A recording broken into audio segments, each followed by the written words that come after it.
Welcome to the Red Dice Diaries, and this is an RPG review of Be a Better Campaign Master, Book 1, Building the World, and it's released by Absolute Tabletop. It's a fantasy-based book, and the version I have is the colour PDF, which is 134 pages long.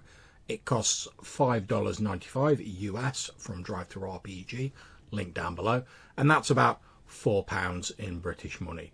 Now, I was lucky enough to be kindly sent a copy of the book by Tim Kearney of Absolute Tabletop.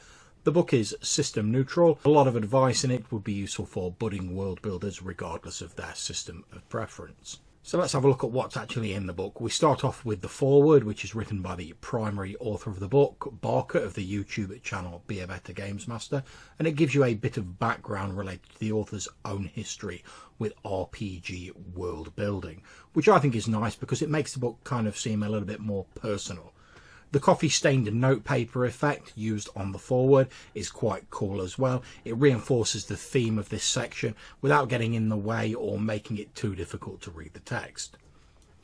The next section is titled How to Use This Book, and it wastes no time setting out its aim and goals, providing a step-by-step method for people to follow when they want to create their campaign worlds. In effect, if you think of it as like a recipe for creating a basic campaign world.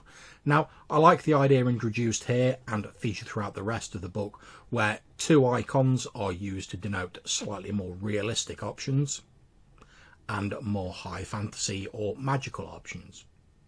Having them clearly labelled like this allows the GM to more quickly and more concisely make an informed choice about what options are suitable for their own campaign world, and that's something I'm very much in favour of.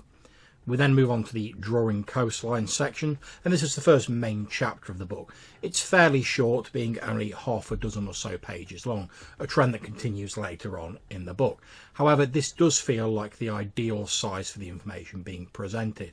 The chapters are punchy and straight to the point without feeling bloated or overly padded. The chapter offers some practical advice on drawing continents and some very useful tips for inspiration, such as looking at patterns on wallpaper or rolling dice on paper to lay out the rough shapes of your continent.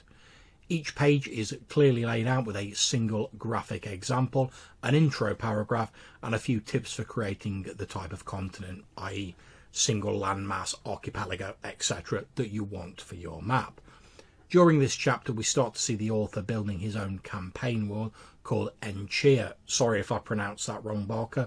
Which is great since it's always handy to see instructional advice in action. The Adding the Geography chapter is next, and it continues with a similar layout to the previous one, but gives us advice on how to draw the natural features, the forest, the mountains, etc., that will feature on your campaign map. And we start to see more of the box outs here, giving us advice on things like plate tectonics, and some nice simple dice systems to represent that, watersheds, and the formation of swamps, amongst other things. Each of the terrain types also has a table provided that the GM can roll on to create features if they are stuck for inspiration or if they need an idea. So, to give you an example, if I've just drawn a river on my map but I'm not sure what to do with it, I roll a D100 and I've got 65. So, checking the chart, I can see that says a realm-spanning river known for the various bridges of different cultures that have been built over it. Now, I'm a big fan of these type of idea generators. I produce a fair amount of them on the Red Dice Diaries blog, so it was great to see them included in this book. There were also tips from Sellsword Maps offering advice on how to draw those tricky features such as lakes and rivers on your map. I enjoyed reading these tips, even if I tend not to hand draw my own maps. They were straightforward and easy to follow, even if you're not the most artistic person in the world. I found the advice in this section very useful and interesting. It caused me to reevaluate several assumptions I made about my own D&D campaign map, and I'm sure I'll be using those random terrain features tables in the future. We then move on to cities and settlements, and this is all about creating and plotting the location of settlements on your maps, as well as determining the broad strokes of the details about them. A table of resources is offered, the author rightly pointing out that one of the main reasons settlements tend to grow up where they do is the presence of a useful or valuable resource. There are the old favourites such as coal, coffee, etc. on the list. There are also some more unusual elements such as nutmeg and magical energy. The chapter also mentions trade towns, outposts that grow up along the trade routes between two towns and eventually develop into settlements on their own.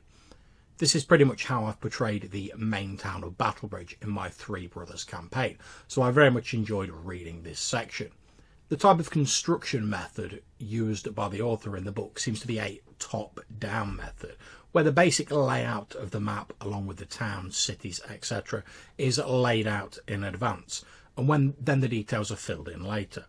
I think the top-down method has its advantages and disadvantages, as does the ground-up method, but it was a wise choice to pick one and stick to it. Trying to cover both might have resulted in the book becoming confused. Large roads are also mentioned in this section, and now this is something I'd not really considered in my home campaign, but the advice for adding them to your world map was very clear and useful. The next chapter is a short one dealing with nations, factions and empires, and it gives you some random tables for creating nations and adding them to your map. Now, I generally prefer to get players involved in helping to create this sort of background, but I can see the logic in at least having the basics fleshed out in advance. The advice offered is very much common sense advice, but it's useful to have such things as a reminder, especially if you are new to creating campaign maps or haven't done one in a while. The idea generator table for creating nations is extremely useful. I can definitely see myself making a place for it in my own campaign as the larger map is explored more. The next chapter is titled Adventuring Locations. Now, a PC's life should always be full of adventure and interest over the long span of a game. Of course you have your downtime, etc., but let's face it, it's the adventures that keep us going. And in this section, Barker offers advice on placing such sites around your map, splitting them into the following 4 categories: fortresses, ruins, caverns, and crypts, tombs and dungeons. Each of these types of site has a random table and some advice from sellsword maps on how to draw them. The chapter doesn't really get into the details of what these sites contain, but that's not really the focus of the book. It's designed to get you up and running, placing them on your map and giving you some ideas, then leaving you to create the rest of the details. Although I wouldn't be surprised to see a future book dealing in more detail with these adventure sites. I found the next chapter, titled Bringing Your World to Life, very interesting. It offers a number of suggestions to add additional flavour to your campaign world, such as a Cold War or the threat of invasion, and how these elements might affect your map and campaign. We then move on to dealing with other aspects of the world, and this section provides lists of questions that you should ask yourself when creating the world. By doing so, you'll make sure that when your players investigate or ask these questions, you'll already have the answers ready to go. The 2 main subjects covered in this section are deities and magic levels. Extremely useful, and I've been going through answering the questions for my own campaign. I would have liked to have seen this section expanded a little to cover other subjects, but I wouldn't be surprised if there's a similar section in future releases in this series. The chapter ends with some great advice from Tabletop Terrors, which is leave some blank space. Now, this is one of the core credos of Dungeon World, which is one of my favourite games, and it advises GMs not to try and detail every part of their map exhaustively. Sketch in the broad strokes, but leave yourself some room to expand and put in additional ideas later. This is something I very much agree with and try and incorporate into my own games. Next, we have some basic advice offered for maintaining your campaign map as your game progresses in the Adventure Begins chapter.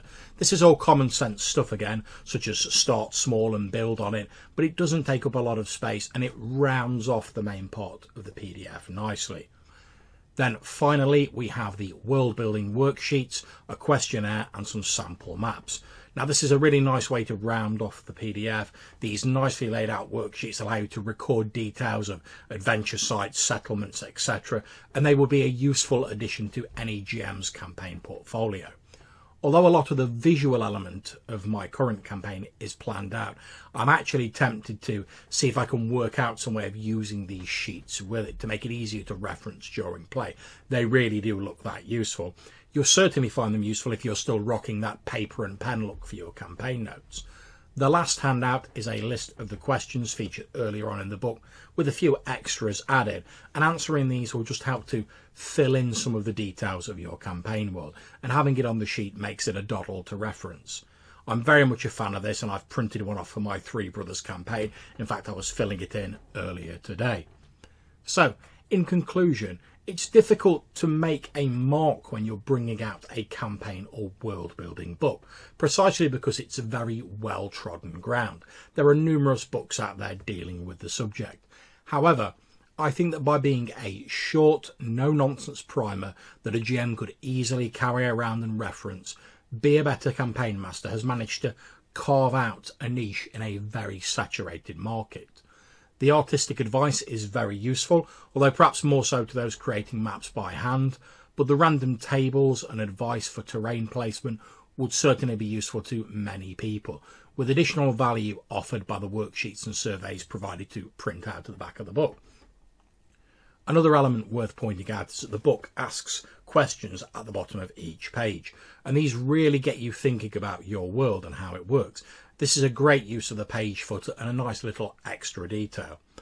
Overall, I think this book would be extremely useful both to newcomers to the world building game and to old hands who fancy a handy reference book. It certainly made me reconsider some of the things in my own campaign, and in my opinion, if a book makes you think about something, then it's pretty much done its job. If this is the standard and the quality that the Be a Better Campaign Master series is going to consistently represent, then I for one cannot wait to get my mitts on the next instalment.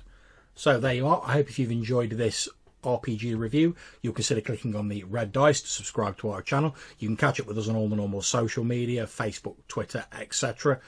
And if you have any comments, please leave them in the message box down below, or hit me up in the Google Plus links. I really do enjoy reading what you write. So until I see you next time, take care and happy gaming.